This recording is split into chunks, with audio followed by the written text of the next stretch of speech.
Bonjour, c'est Cécile de Tarot Holistique.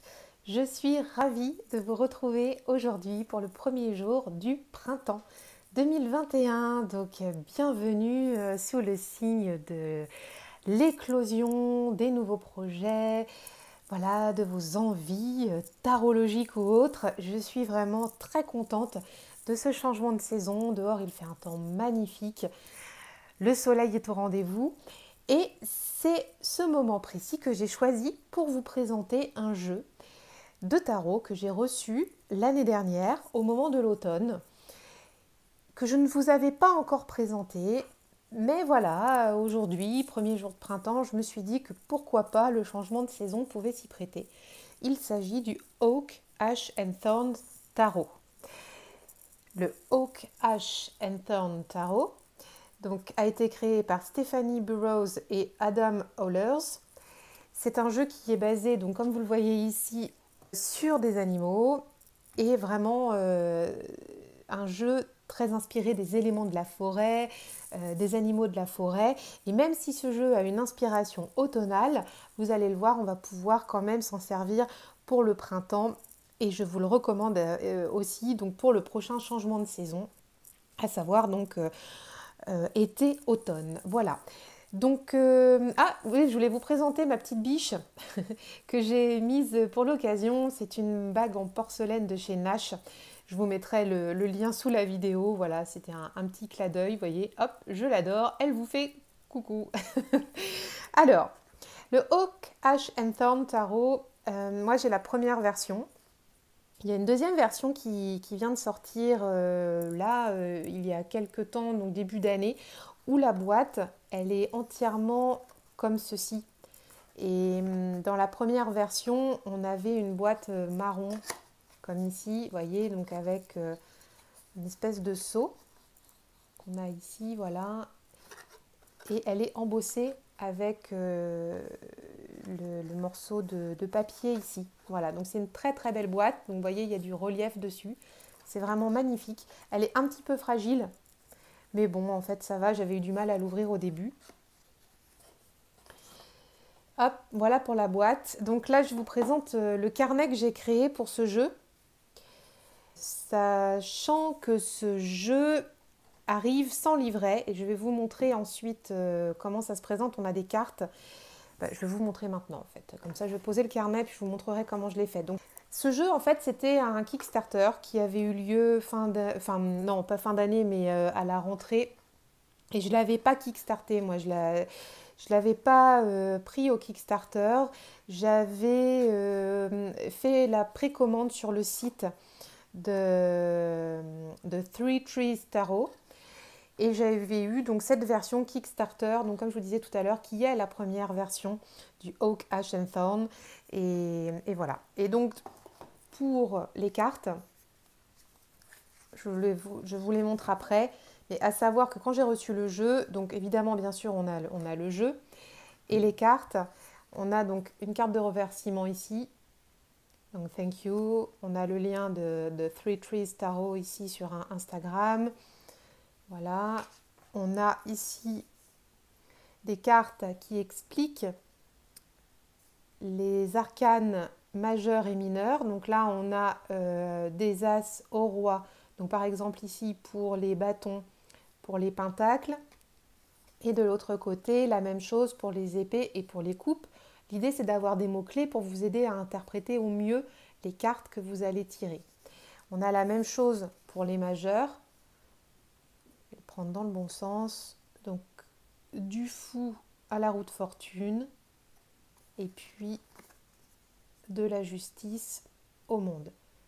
On a un système Rider-Waite-Smith ici, voilà, donc pour ceux qui êtes habitués au Rider-Waite, c'est parfait, vous ne serez pas dépaysés, surtout que les cartes suivent vraiment scrupuleusement très bien le Rider-Waite-Smith.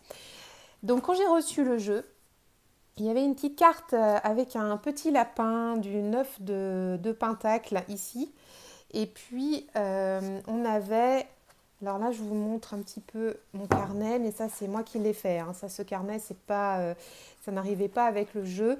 Et on avait ici une enveloppe avec un numéro d'authentification du jeu. Donc je vais essayer de vous le ressortir sans l'abîmer. Le certificat est à l'intérieur. Et vous voyez, j'ai ici le numéro de 1492 sur 3500. Et c'était une impression du 4 mai 2020. Voilà, mais je l'ai reçu à l'automne. Le temps que le Kickstarter se fasse, que les précommandes se fassent. Il vient d'Angleterre, ce jeu. Je ne crois pas que je vous l'ai dit tout à l'heure. Donc c'est assez rapide. Alors maintenant, depuis le Brexit, je ne sais pas s'il y a des frais de douane spécifiques qui s'appliquent parce que je l'avais acheté avant le mois de décembre et il avait été livré avant le mois de décembre. Donc en octobre, je crois que je l'avais eu. Donc ici, ce carnet, on retrouve un mot que j'avais eu aussi, donc des créateurs, quand j'avais reçu le jeu.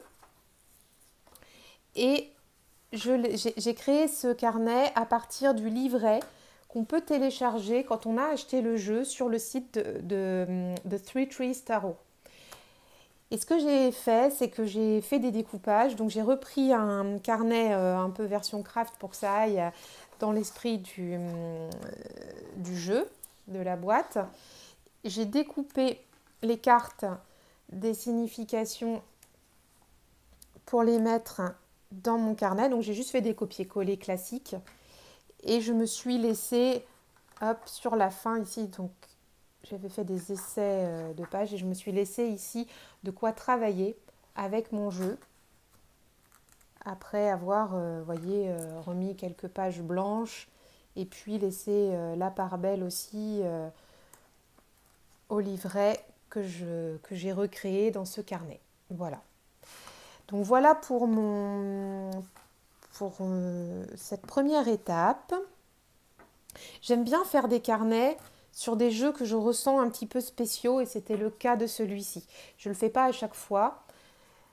C'est vraiment pour des jeux qui ont des systèmes particuliers ou une énergie très particulière. Et celui-ci, il avait cette énergie très particulière, donc j'ai souhaité lui dédier un carnet de travail.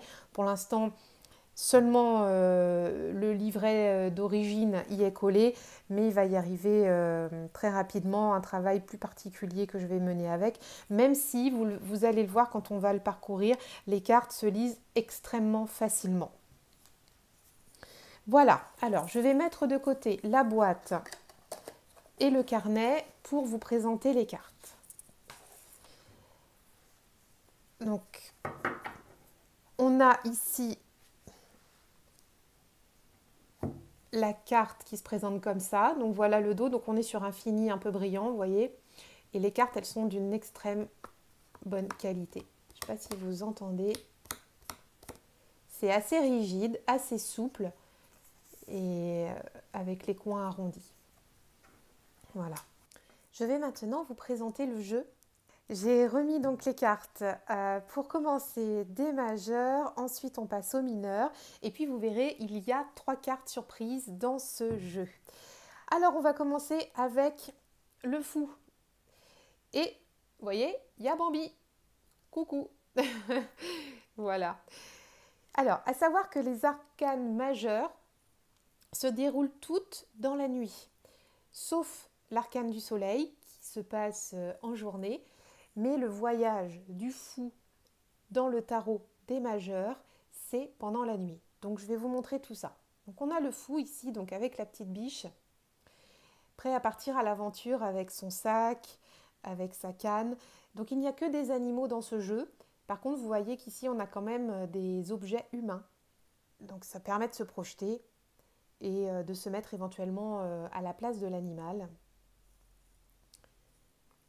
Ensuite, on a le magicien. Alors ça, c'est un magnifique magicien, mais tellement beau. C'est vraiment un des magiciens que je préfère dans tous mes jeux. Il est splendide. On a ensuite la grande prêtresse. On retrouve les éléments de cet arcane qu'on... Enfin voilà, c'est un petit peu imagé, mais voyez, elle a la connaissance ici. On n'a pas le livre, mais on a un parchemin. On retrouve aussi cette notion de cycle avec la lune Et comme vous pouvez le constater, les numéros aussi des arcanes sont écrits ici en haut en chiffres arabes et pas en chiffres romains.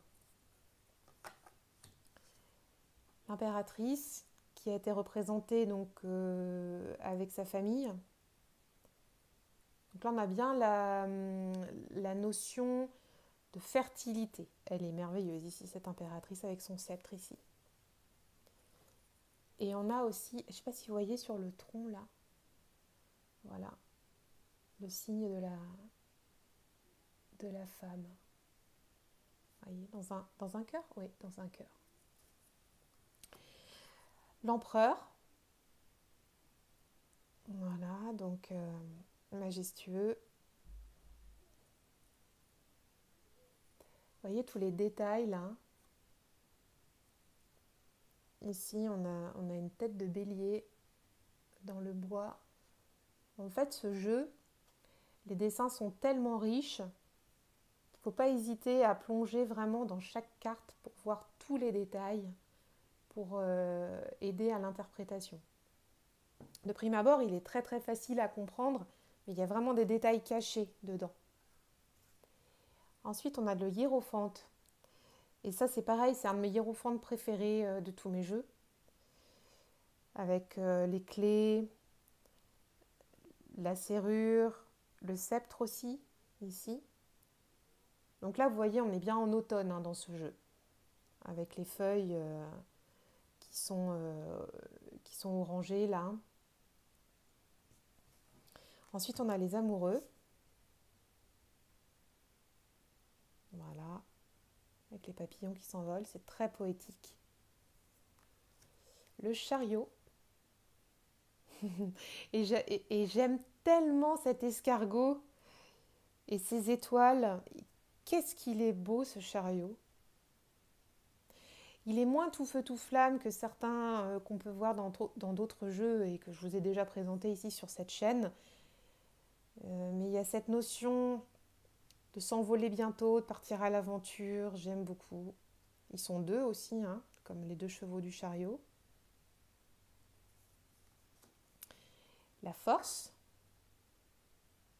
avec le blaireau. Le blaireau qui tient le serpent entre ses pattes, entre ses griffes, avec d'autres petits animaux qui sont près de lui. Donc, je ne sais pas si on voit bien, un écureuil, voilà, un oiseau, je sais pas ce que c'est comme oiseau. Une petite perdrix, je sais pas. Des petits lapins ici. Mais ce qui est intéressant, c'est vraiment la représentation du blaireau qui tient ce serpent. Ensuite, on a l'ermite. Pareil, qu'est-ce qu'elle est belle cette carte. J'aime tellement cette ermite. Qu'est-ce qu'il est doux et c'est la petite luciole qui fait sa lanterne avec d'autres petites lucioles qui lui ont éclairé le chemin. Vous voyez comme il est intéressant ce jeu. On peut vraiment se l'approprier. Et ce qui est intéressant aussi, c'est qu'il peut être tout à fait adapté à des enfants. La roue de fortune. Très très très intéressante aussi dans son dessin. Oui, les enfants peuvent comprendre très facilement ce jeu. La justice. On a un loup là majestueux, mais vraiment majestueux. Vous voyez, alors il est dans un temple avec la couronne, l'épée. On retrouve ces deux colonnes ici qui sont matérialisées par des arbres. Le pendu. Ce petit campagnol là qui est pendu à son pissenlit. Qu'est-ce que c'est drôle. Et il a l'air vraiment de bien tenir. La carte de la mort, donc pour la transformation. Avec les petits papillons. Tempérance.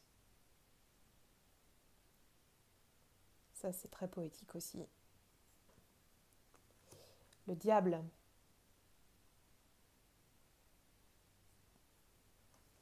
La tour, donc la foudre qui s'abat sur un arbre. Et alors l'arbre, il est au bord de la falaise. Donc est-ce qu'il va tomber? Est-ce qu'il va s'enflammer? Est-ce qu'il va tenir?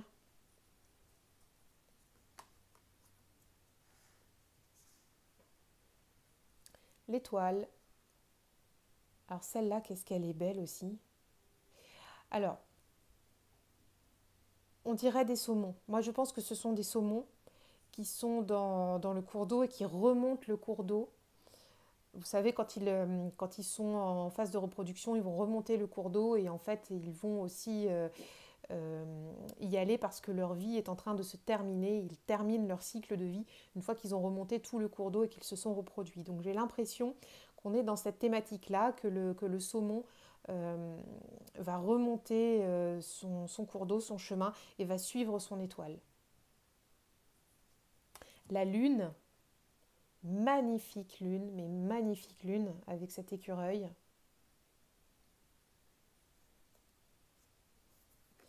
Le soleil, donc comme je vous le disais tout à l'heure, c'est la seule carte des arcanes majeures qui est dans le jour, avec ce soleil qui perce au travers des nuages, et cet oiseau qui tient les roses entre ses griffes.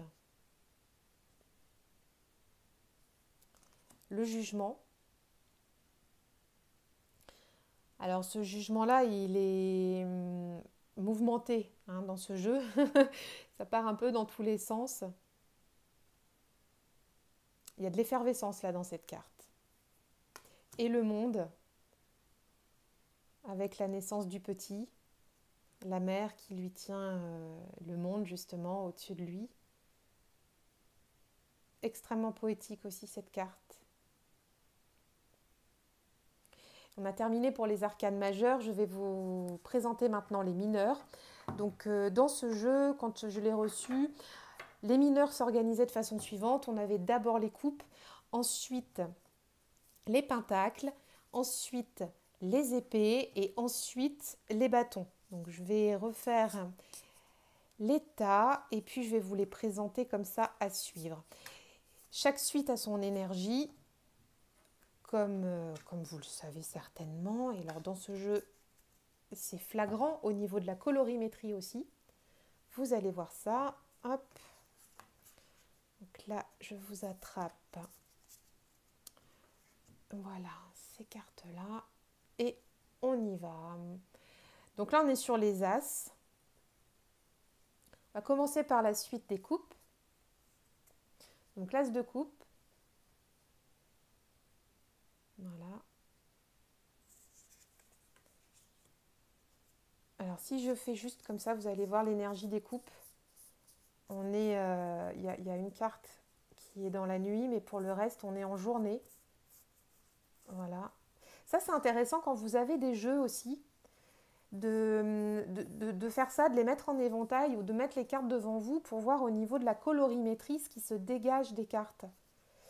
Alors après, vous pouvez faire des mandalas de tarot, vous pouvez faire plein d'autres choses, mais vous voyez, donc là, on a quelque chose d'assez réveillé en termes de couleurs, d'assez chaud. Donc je repars. Donc As de coupe, je viens de vous le montrer. Le 2 de coupe, donc on est dans la suite des écureuils, hein, dans la suite des coupes. Donc avec les écureuils qui vont se balader avec des glands et qui vont se les partager, se les transmettre. Donc ils font office de coupe. Le 3 de coupe, là c'est la fête. Hein. C'est la fête, danser sous la pluie. Le 4 de coupe. Si vous connaissez déjà bien le système Rider-Waite, vous voyez que ça suit parfaitement les significations des cartes classiques. Vous serez vraiment confortable quand vous travaillerez avec ce jeu. Le 5, le 6 de coupe. Ce jeu, il est vraiment très joli et il n'est pas cucu. Le 7, qu'est-ce qu'il est beau celui-là aussi. Il s'adapte à tout le monde. Hein. Comme je vous disais, les enfants peuvent le lire, mais les adultes aussi peuvent y trouver leur compte parce qu'on a plusieurs sens de lecture dans les cartes. Le 8 de coupe. Le 9. Avec ce petit écureuil. qui est bien avec toutes ces coupes autour. Le 10, avec ce soleil au milieu là. Ensuite, on a les personnages de cour. Donc, on a le page de coupe, le chevalier. Elle est mignonne celle-ci, hein. La reine et le roi. Voilà, on va passer ensuite à la suite des pentacles. Donc on a l'as de pentacle. Alors là, on est sur des lièvres pour cette suite de pentacles. Le 2 de pentacle avec la maman et ses petits. Le 3.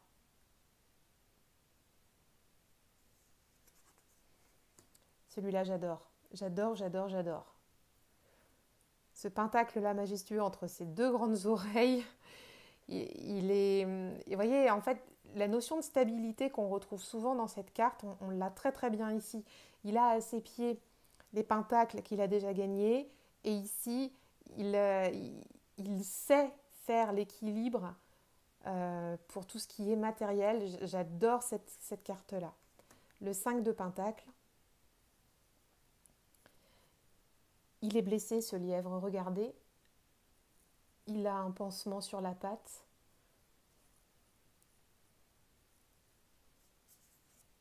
Le 6. Voilà, avec les petits oiseaux, avec son pécule. Le 7. Le 8. Le 9 de pentacle. Et le 10. Représentation de la famille. Ensuite, on a le page, avec son denier en équilibre sur le bout du museau, c'est vraiment trop mignon. Le chevalier de pentacle.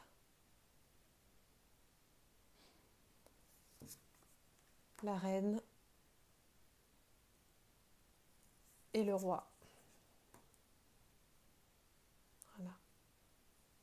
On va passer ensuite à la suite des épées. Hop. Voilà. Alors, on a l'as d'épée.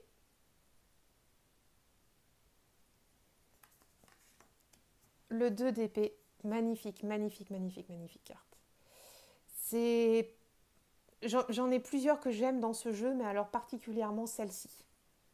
Avec cette lune qui est d'un doré, je ne sais pas si ça se voit à l'écran, mais d'un doré, mais tellement perçant dans la nuit, toutes ces étoiles, ces petites fleurs là, et ces petites pousses qui sont autour du corbeau. Cette carte est vraiment magnifique. Donc dans la suite des épées, comme vous l'avez vu, c'est la suite des corbeaux. Le 3 d'épée.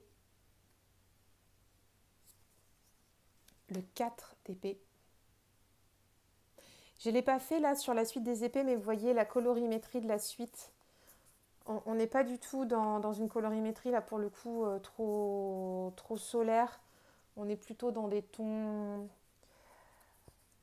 bleus, sombres. Voilà. Qui invite à la réflexion, à l'introspection. Donc le 4 d'épée, je viens de vous le montrer.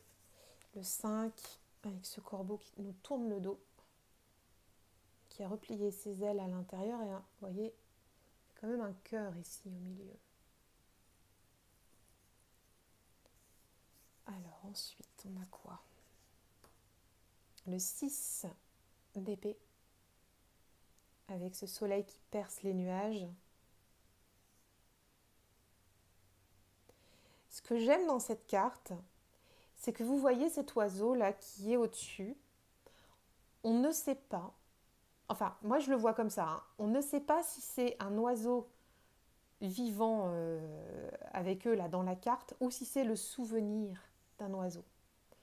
C'est extrêmement poétique. Et quand on connaît la carte du 6 d'épée, vous savez, c'est cette carte où il est temps de partir, où c'est le départ vers autre chose. On bouge, on y va, on doit quitter quelque chose pour aller vers quelque chose, même si on ne sait pas toujours ce qu'il y a. Et ça, c'est vraiment la symbolique de base, hein. Vous savez, dans le Rider-Waite-Smith, on a le bateau avec la personne qui part en bateau.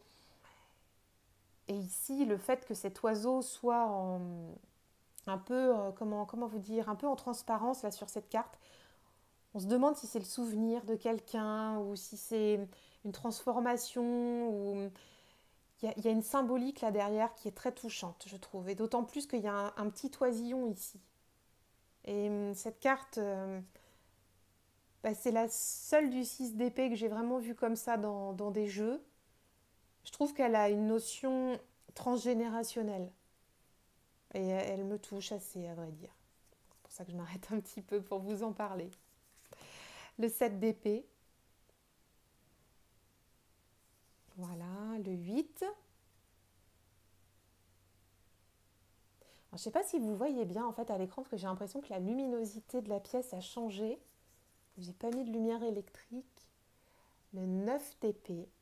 Dans le nid. Dans le Rider-Waite, on est sur quelqu'un qui est dans son lit, hein, et là, on est avec notre corbeau qui est dans le nid. Le 10 d'épée, elle est dure cette carte, hein, ici dans ce jeu. Le page.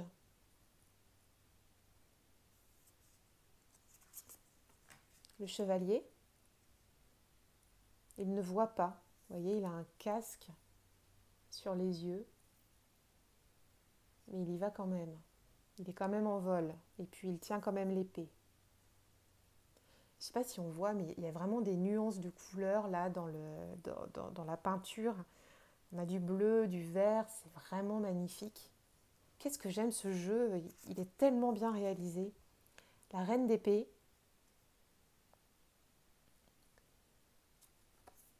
Et le roi d'épée. Voilà. Et on va terminer avec la série des bâtons et les 3 cartes supplémentaires qui sont à la fin. Et je vous les montrerai en dernier. Donc on a l'as de bâton. On est sur la suite des renards ici, avec les bâtons. Donc une énergie tout feu, tout flamme. Le 2 de bâton.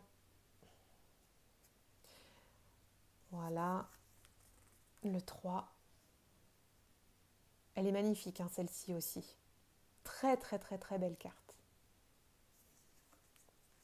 Le 4 de bâton. On va retrouver nos amoureux. C'est rigolo. Alors, attendez, je vais aller vous les chercher, les amoureux, parce que j'ai l'impression que c'est les amoureux quand ils étaient petits. Alors, les amoureux, oui, c'est en 6, pardon. Je ne sais pas pourquoi je vais chercher si loin. Voilà. Donc, vous voyez ici, on a les amoureux, adultes. Et j'ai l'impression que c'est quand ils étaient plus jeunes. Voilà. C'est chouette. Enfin, moi je l'interprète comme ça. Après, on n'est pas, chacun fait bien comme il veut pour comprendre ce qu'il y a sur la carte. Hop, voilà. Donc nos amoureux qu'on retrouve ici en 4 de bâton. Le 5 de bâton. Là, c'est un peu la bagarre, hein. Le 6. Magnifique carte, mais qu'est-ce qu'elle est jolie cette carte. Et alors, vraiment dans le peps. Et elle est super chouette. Le 7 de bâton. Très bien réalisé aussi. Le 8, très solaire. La suite des bâtons, elle est vraiment bien énergique, bien dynamique. Le 9. Alors il est blessé aussi, hein, vous voyez. Il a un pansement sur la tête. Il a aussi un pansement sur la patte et on retrouve comme dans les autres cartes ce cœur là qui est sur lui.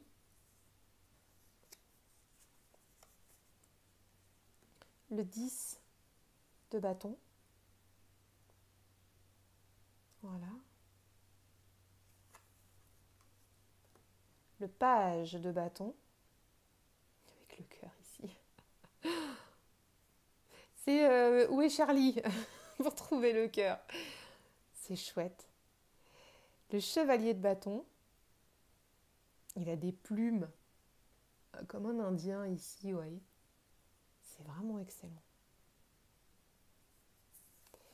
La reine, elle est trop belle. Et là, elle a vraiment le cœur qui bat sur son poitrail, c'est magistral. Le roi. Et on arrive ensuite aux 3 cartes. Il y a 2 cartes qui ne sont pas nommées. Donc on a une carte avec des petites souris et une carte avec un renard dans les hautes herbes. Alors moi je les laisse dans le jeu quand je tire avec. C'est toujours intéressant de... Enfin, alors il y a des jeux où il y a des cartes supplémentaires que j'ai pas gardées quand je tire et celui-ci ça fait partie des jeux dont j'ai gardé les cartes. Bon bref. Mais elles sont extrêmement bien intégrées dans le jeu donc moi je les garde et je les interprète en libre interprétation à l'intuition quand elles sortent. Et elles sont déjà sorties, notamment celle-ci qui est sortie plusieurs fois lors de mes tirages. Parce que j'ai beaucoup joué avec ce jeu en fin d'année, donc en novembre-décembre. Le renard et la dernière carte, qui ne fait pas partie du jeu, les possibilités. Et cette carte a été ajoutée dans le jeu parce que Stephanie Burrows, elle est en train de créer un autre jeu avec des dragons. Et c'était pour faire un petit teasing justement avec son jeu de dragon et faire un lien avec le jeu Oak, Ash and Thorn. Voilà, et je trouve que c'est très malin. Moi, je la garde aussi dans mes tirages parce qu'elle réunit justement la suite des coupes avec les écureuils, les épées avec les corbeaux, les pentacles avec les lièvres et les bâtons avec les renards. Et puis, on a cette dynamique du dragon qui va arriver dans son prochain jeu, mais moi que je trouve intéressante aussi parce c'est comment dire, un animal mythique imaginaire et j'aime bien l'avoir dans mes tirages. Donc en fait, on n'est plus sur un jeu de 78 cartes, là pour le coup, on est sur un jeu de 81 cartes. Et moi, ça me va très bien. Voilà. J'espère que cette revue vous a plu. J'espère que vous aurez envie d'aller chercher ce jeu magnifique chez Three Trees Tarot. Je vous mets tous les liens sous la vidéo, en bas de page. Et je vous dis à très bientôt.